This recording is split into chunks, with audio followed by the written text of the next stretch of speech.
CP PKN atau sekadar dikenal dengan pendidikan Pancasila. Jadi di sini elemen-elemen yang ada di dalamnya itu ada Pancasila, Undang-Undang, Bhinneka Tunggal Ika dan NKRI. Nah, elemen ini dia hanya sudah kekasan dari CP ini sudah. Oh, ini bagian kesempatan yang diberikan kepada saya. Jadi terkait penjelasan Ibu tadi bahwa untuk elemen itu di setiap mata pelajaran itu berbeda-beda. Jadi mungkin bisa kira-kira tolok ukurnya untuk setiap muatan pelajaran itu berbeda-beda, kira-kira bisa dijelaskan sedikit lagi. Oh iya. CP ini itu berasal dari pusat. Lalu pusat juga dari CP-nya itu dia bawa ke elemen-elemen. Dan itu masih seperti yang dulu. Kalau matematikanya berhitung, aljabar, habis itu geometri dan pengukuran. Nah, seperti itu. Jadi itu datang dari pusat. Terima kasih. Turun ke elemen, misalnya di PPKN tadi ada elemen Pancasila, gotong royong.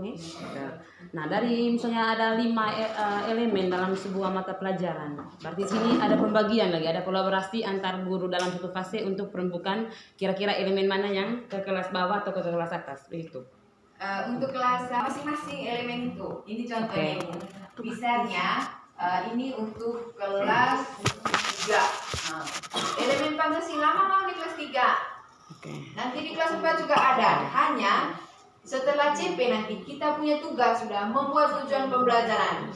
Oleh tujuan pembelajaran mau ditetongga, kita bisa tahu ini yang mudah dan ini yang sulit. Maka yang mudah itu taruh di kelas 3 tadi. Yang agak sulitnya kita bawa ke kelas 4. Seperti itu. Berarti setiap mata pelajaran per kelas ada elemennya. Iya. Oke.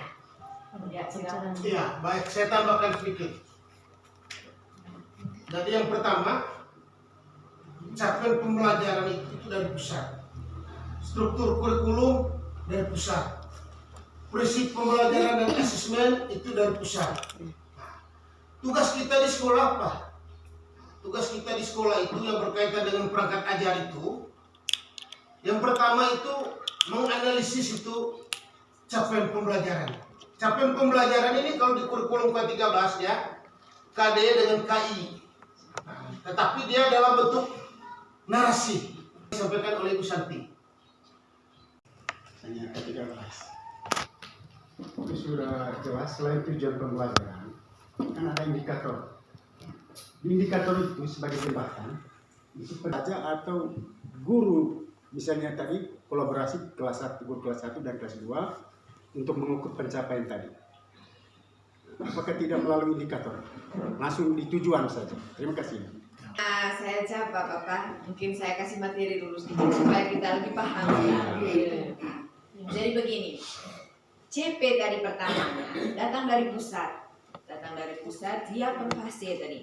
Per fase. Lalu setelah CP kita duduk bersama sudah. Mangga tugas di TK. Tugasnya kita itu apa? Susun tujuan pembelajaran. Nah, tujuan pembelajaran bisa saja dalam merumuskan tujuan pembelajaran kita ambil saja itu kata-kata yang ada di dalam elemen itu. Nah, kemudian pembelajaran dapat memuat 3 aspek. 3 aspek, ada kompetensi, ada Lingkup materi, konten dan juga ada variasi.